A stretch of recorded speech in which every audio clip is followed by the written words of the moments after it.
வணக்கம். எனவே பேசுவோம். நம்ம எனவே பேசுவோம் சேனலுக்கு சப்ஸ்கிரைப் பண்ணி பெல் பட்டனை அழுத்தி ஆதரவு கொடுங்க. வருகின்ற மே 4ஆம் தேதி தமிழ்நாட்டை பேராபத்து சூழப் போகிறது. சுனாமி வருமா, புயல் வருமா, அக்னி நட்சத்திரம் கொளுத்துமா, இல்ல மேக வெடிப்பு வந்து வெள்ளத்தில் மூழ்குமா, இதெல்லாம் தெரியாது. இதுல எது வந்தாலுமே இந்த தமிழ் சமூகம் ஒன்னா கைகோர்த்து நின்னு அத வெல்லும். இந்தியால எங்க இயற்கை சீற்றம் ஏற்பட்டாலும் முதல் வாய்ஸ் தமிழ்நாட்டுல இருந்துதான் எழும். மே 4ஆம் தேதி வர போறது இயற்கை, அதாவது நேச்சுரல் டிசாஸ்டரா இருந்தா கண்டிப்பா தமிழ்நாடு அதை வென்று வெளியே வந்துடும். ஆனா இது ஆர்டிபிஷியல் டிசாஸ்டர். இந்த டிசாஸ்டரை ஏற்படுத்துறவன் ஆஸ்திரேலியா போவான் அப்படின்னு சொல்லிட்டாங்க. இதுவும் தகவல் தான் கன்ஃபார்மா இல்ல. உடனே இத பத்தி யாருக்கிட்டயாவது கேட்டானா அந்த தம்பி என்ன சொல்லுவான், இது வந்து வதந்தி, அதெல்லாம் வந்து சும்மா சொல்றாங்க சொல்லுவான். இத வதந்தின்னு சொல்றதுக்கு அந்த கட்சி என்னைக்குங்க உண்மையை பேசியிருக்கு? எதை கேட்டாலும் யாருக்கிட்ட கேட்டாலும் அவங்க எப்படி சொன்னாலுமே வதந்தி தான், அதாவது தகவல் தான். அந்த கட்சி சொன்ன உண்மை ரெண்டுலயே போய் வந்துருச்சு.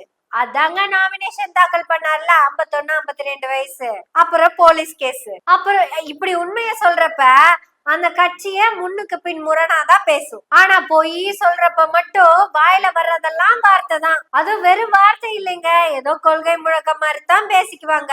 இப்ப பாருங்க மந்திரி சபையா அமைச்சிட்டாங்க. அவருக்கு அந்த பதவி, இவருக்கு இந்த பதவி, இவங்களுக்கு அந்த பதவி. யார் யாருக்கு என்ன பதவிங்கிறது என்னை விட உங்களுக்கு எல்லாம் நல்லாவே தெரியும். சரி, எந்தெந்த பதவியில எந்தெந்த IAS ஆபீசரை உட்கார வைப்பாங்க அப்படின்னு கேட்டு பாருங்க.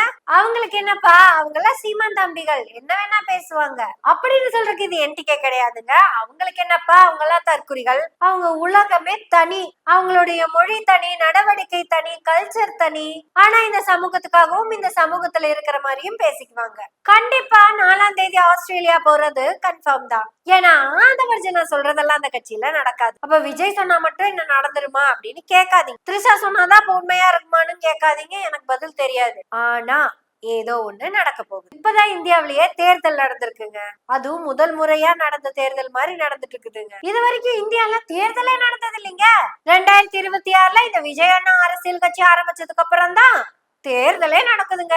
வெளிநாடுகள்ல இருந்த எல்லாம் புதுசா பிளைட்ட உருவாக்கி தமிழ்நாட்டுக்கு வந்து இறங்குனாங்க. தமிழ்நாட்டுல வந்து இறங்குனவங்க எல்லாரும் அவங்கவுங்க ஊருக்கு பஸ்ஸ உருவாக்கி ரோட போட்டு எல்லாம் மரம் செடி கொடி எல்லாம் வச்சுட்டு இவங்களே வந்து சேர்ந்திருக்காங்க. முதல் தலைமுறை வாக்காளர்கள் இப்பதான் வாக்கே போடுறாங்க. இதுக்கு முன்னாடி எலெக்ஷன்ல 40 வயசானவங்க தான் ஓட்டு போட்டு இருந்தாங்க. 18 வயசானவங்க எல்லாம் வாங்க வாங்க வாங்க வாங்கன்னு எல்லாத்துக்கிட்டையும் கெஞ்சி பார்த்துட்டாங்க, யாருமே வரலைங்க. இந்த எலெக்ஷன்ல மட்டும்தான் 18 வயசு பூர்த்தியானவங்க எல்லாம் ஓட்டு போட வந்திருக்காங்க. அட சொன்னா நம்ப மாட்டீங்க, 16 வயசு இருக்கிறவங்க எல்லாம் ஓட்டு போடுறதுக்கு இப்ப ரெடியா இருந்திருக்காங்க. அதான் எல்லாரும் சொன்னாங்களே, நான் எங்க அண்ணனுக்கு தான் ஓட்டு போடுவேன், ஆனா என்ன இந்த எலெக்ஷன்ல எனக்கு ஓட்டு போடுறதுக்கு வயசு ஆகல. ஆனா இப்ப இருக்கிற சின்னத்திரை நடிகர் நடிகைகள் எல்லாம் SIR ஃபார்ம்லயே தான் இருக்காமே, அதெல்லாம் ஃபில் பண்ணி கொடுக்காம விட்டாங்க. இவங்க ஓட்டர் ஐடி எல்லாம் வர வச்சிருந்திருக்காங்க. இதுக்கு முன்னாடி எல்லாம் தப்பா ஓட்டு போட்டு இருந்திருக்காங்க. முதல் தடவை சரியா ஓட்டு போடலாம்னு நினைக்கிறப்ப ஓட்டர் லிஸ்ட்ல இவங்க பேர் இல்ல. ஆனா போன தடவை நான் தான் ஓட்டு போட்டிருக்கேன்ல, என் பேரை நீயே எடுத்து போட வேண்டியதானே. நான் செத்துட்டேன், நான் சாவலையா, உசுரோட இருக்கேனா இல்லையா, அத பத்தி உனக்கு என்ன கவலை? இப்படி எல்லாம் கேள்வி கேட்கிற தற்குறிகள் தமிழ்நாட்டுல இருப்பாங்கன்னு நான் நினைச்சு கூட பாக்கலங்க.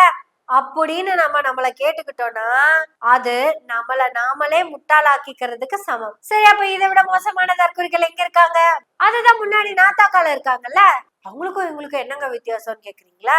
இந்த ஆரிராரோங்கிற ஒரு படத்துல ஒரு சீன் வருங்க, அதுதான் நாத்தாக்காவும் தாவேக்காவும். ஒருத்த மரத்தை தாங்கி பிடிச்சிட்டு மரம் கீழே விழுந்துடக்கூடாது. பானுப்பிரியாவும் பாக்யராஜும் வந்து நீங்க போய் சாப்பிட்டு வாங்க, நீங்க ஏன் இவ்வளவு கஷ்டப்பட்டு பிடிச்சிருக்கீங்க, கொஞ்ச நேரம் நாங்க பிடிச்சிருக்கோம் அப்படின்னு சொல்லுவாங்க. பாக்யராஜ் பானுப்பிரியா கிட்ட அப்ப சொல்லுவாங்க, இந்த மாதிரி பைத்தியங்களை எல்லாம் நம்ம டாக்டிக்ஸா ஹேண்டில் பண்ணிடலாம். உடனே போன பைத்தியம் திருப்பி வந்து பெரிய குச்சி ஒண்ணு கொண்டு வந்து அந்த மரத்துக்கு முட்டு கொடுத்துட்டு மெதுவா கையெடுத்துட்டு போயிரு, உங்களையெல்லாம் என்னால நம்ப முடியாது அப்படின்னு சொல்லும். தாங்கி பிடிக்கிற நாத்தாக்காக்கும் முட்டு கொடுக்கிற தாவேக்காக்கும் தெரியல தான் ஒரு பைத்தியம்னு. எவ்வளவுதான் சொன்னாலும் புரிஞ்சுக்க மாட்டேன்னு உட்கார்ந்துருக்காங்க. நாத்தாக்கா நல்லது பண்ணும் நம்பினாங்கல்ல, அவங்க பேரு தற்குறிகள் இல்லையாமா, தம்பிகளா. அந்த தம்பிகளோட அண்ணன், அதாவது தலைவன் 16 வருஷமா ஒரே பேச்சதான் பேசிக்கிட்டு இருக்கானாம். ஆனா இந்த தற்குறிகளோட தலைவன் 16 நிமிஷமும் ஒரே வார்த்தையை தான் பேசிட்டு இருக்காரு. 16 வருஷமா பேசினவனும் 16 நிமிஷம் பேசினவனுக்கும் ஒரே வார்த்தை தான் ஒன்னா இருக்கு. இவங்க 2 பேர்த்துடைய லட்சியம் ஒன்னே ஒண்ணுதான், அடுத்த தலைமுறை இளைஞர்களை தற்குறிகளாவே வச்சிருக்கிறது தான். படிப்பு பக்கம் இவங்களை அனுப்பிடக்கூடாது, சுயமா சிந்திக்க வச்சிடக்கூடாது. பாருங்க, இந்த தம்பி தற்குறிகளை பொறுத்த அளவுக்கு அண்ணன் வந்தாதான் எல்லாரும் காப்பாத்தப்படுவோங்கிறது. இந்த தற்குறி தம்பிகளோட நம்பிக்கை தலைவர் தளபதி வந்தாதான் எல்லாம் சரியாகும்னு தான். இவங்க 2 பேருமே சரியான இடத்துலதான் இருக்காங்க. ஆனா மே 4ஆம் தேதி அவர் ஆஸ்திரேலியா போயிருவாரு, இவர் அமைச்சுக்கரை போயிருவாரு. 2 பேரும் அவங்களோட அடுத்த வேலையை தெளிவா பார்க்க ஆரம்பிச்சிருவாங்க. ஆனா இந்த தற்குறிகளையும் தம்பிகளையும் தான் எப்படி காப்பாத்துறதுன்னு நமக்கு தெரியல. அன்புள்ள தமிழக இளைஞர்களே, திருப்பி நானும் தப்பா பேசுறேன் பாருங்க, அன்புள்ள தமிழக குழந்தைகளே, இந்த தேர்தல்ல ஓட்டே போடாத குழந்தைகளே, நீங்க யாரையும் கொல்ல வேண்டிய அவசியம் இல்ல, நீங்க சாகடிக்கப்பட வேண்டியவர்களும் அல்ல. விசிலுக்கு ஓட்டு போட்ட உங்க அம்மா சோத்த போட்டாங்கன்னா அந்த சோத்தை கொண்டு போய் குப்பையில போடுங்க.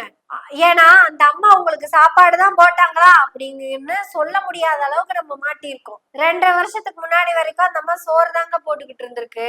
இனிமே என்ன போட போறாங்க அப்படிங்கறதுக்கு தலைமை தற்குறி என்ன சொல்றாங்களோ அதை பொறுத்துதான் இருக்கு. தமிழ்நாடு இவ்வளவு கேவலமா போகணும் உண்மையாலுமே யாரும் நினைச்சு பாக்கலைங்க. இவங்க எல்லாம் மட்டும்தான் தமிழ்நாடு அப்படின்னு யோசிக்க வேண்டிய அவசியம் நமக்கு. ஆனா பயம் ஒண்ணு நமக்கு வேணும், இவங்க எல்லாம் நம்ம தமிழ்நாட்டுக்குள்ளதானே இருக்காங்க அப்படிங்கிற பயம் வேணும். இவங்க எல்லாத்தையும் குணப்படுத்துவதும் தமிழ்நாட்டுடைய அரசியலுக்கு ரொம்ப முக்கியமானது. தமிழக முதல்வர் ஸ்டாலின் அவர்களிடம் மிகப்பெரிய கோரிக்கையை நான் வச்சுக்க, ஸ்டாலின் இஸ் மோர் டேஞ்சரஸ் தென் கருணாநிதி அப்படிங்கிறது உண்மைதான். இனி ஸ்டாலின் இன்னும் மோர் டேஞ்சரஸா மாற வேண்டிய இடத்துக்கு தள்ளி இருக்கு. 2021 பதவி ஏற்பப்போ கொரோனாக்கு எதிரான போராட்டத்தை நடத்திக்கிட்டு இருந்தோம்.